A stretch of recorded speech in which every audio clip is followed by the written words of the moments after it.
Soral parlait tout à l'heure des ressorts psychologiques et philosophiques du communautarisme.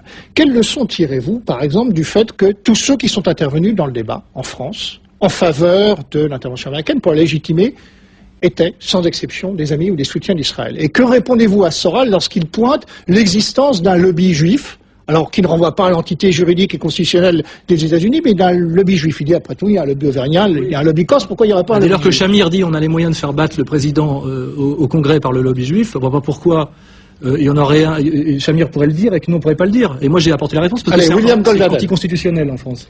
Bon, alors, d'abord je voudrais décoder ce qu'a dit tout à l'heure, et je répondrai à votre question, mais ce qu'a dit tout à l'heure tranquillement Soral.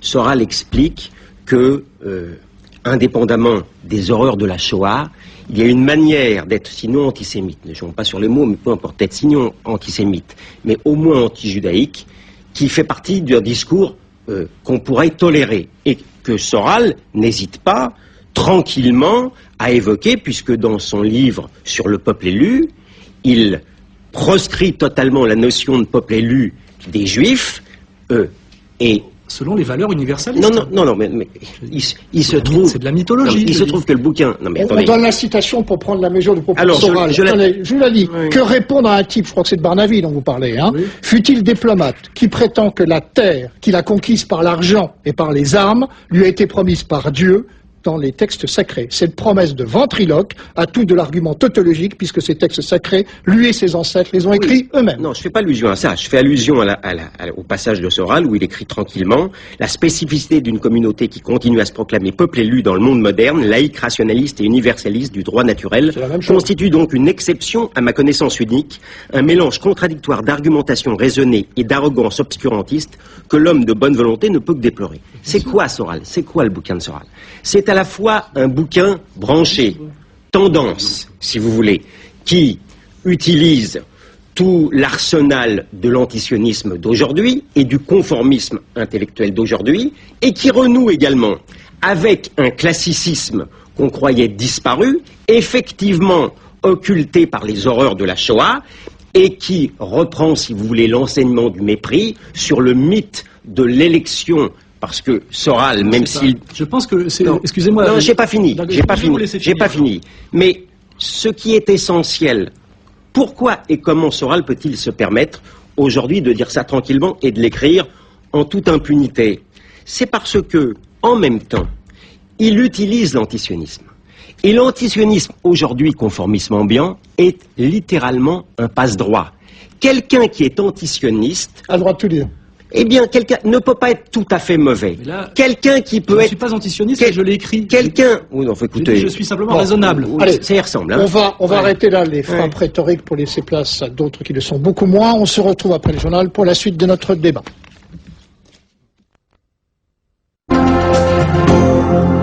La vague d'anti-américanisme qui traverse les opinions occidentales est en train de se transformer en soutien à la cause palestinienne. Le couplage anti-sionisme, anti-américanisme peut-il donner naissance à un AGM, un antisémitisme génétiquement modifié? Alain Soral, Ronnie Broman et William Goldnadel en débattent vigoureusement sur ce plateau.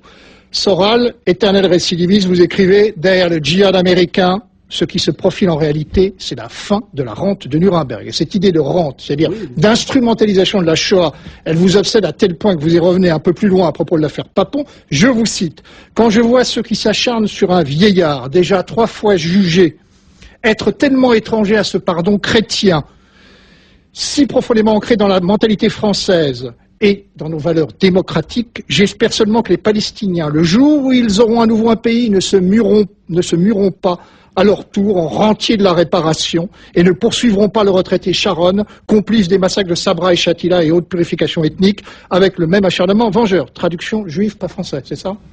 Non. Étranger à la mentalité chrétienne, démocratique. On ne voit pas pourquoi certaines communautés échapperaient à la morale et à l'universel. Quand, à un moment donné, on se plaint de persécutions racistes, et qu'on a été victime de persécutions racistes. Ça ne donne pas, je dirais, un tampon pour qu'on ait droit à son tour d'être raciste. Donc le problème, moi pour aller radicalement au fond du problème, je ne suis pas spécialement pro-palestinien, je suis français et j'en ai rien à foutre. Ce qui m'emmerde moi, c'est que en France, on est en train de faire monter des communautarismes opposés qui sont en train de foutre en l'air quelque chose qui était de l'ordre de la paix républicaine, et que ça devient difficile de savoir avec qui on peut parler et pas parler. Et je veux dire simplement, je vois pas pourquoi on pointerait un certain racisme et pas un autre. Donc je dis que quelqu'un qui dit j'appartiens au peuple élu et cette élection se transmet par le sang de ma mère et ça me donne une sorte de droit de droit divin, parce que c'est ça le problème, c'est savoir si le droit divin prime sur le droit international en gros. Et je dis ça, c'est dangereux et ça contient du racisme. Et c'est pas parce que un juif d'un seul coup dit ça qu'il ne peut pas être raciste puisqu'il est juif et qu'il a été victime du racisme.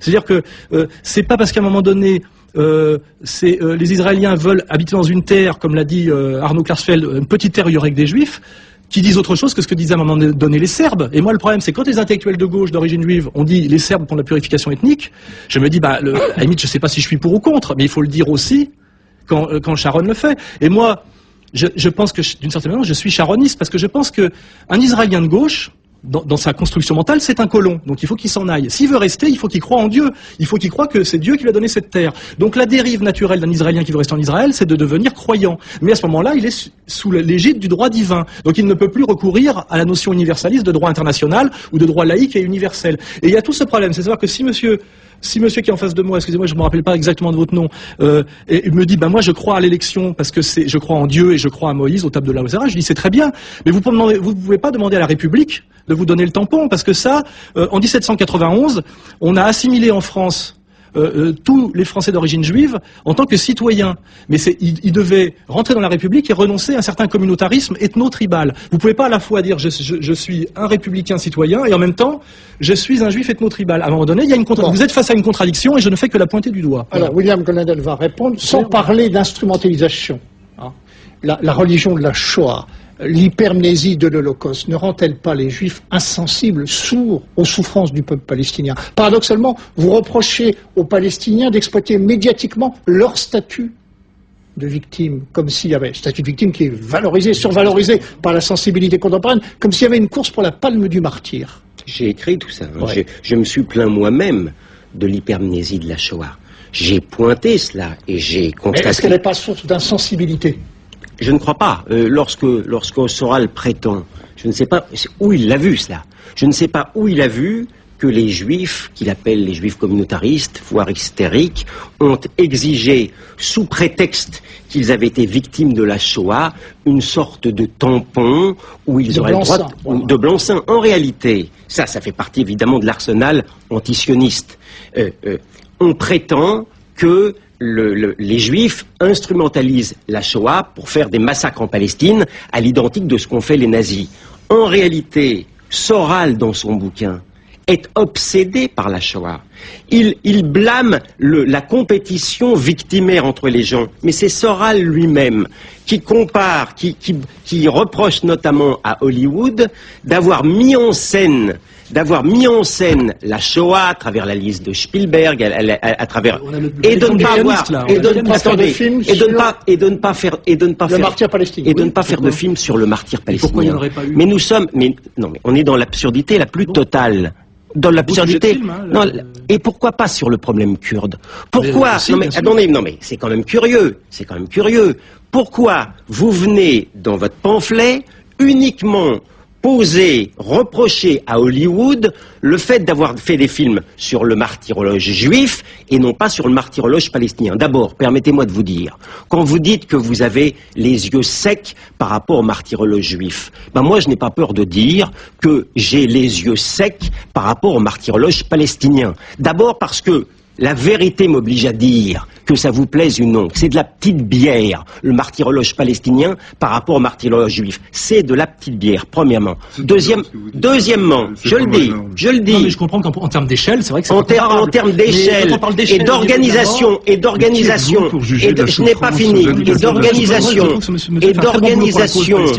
et d'organisation industrielle de la mise à mort des gens, c'est de la petite bière. Goldnadel persiste et signe. Ronnie Broman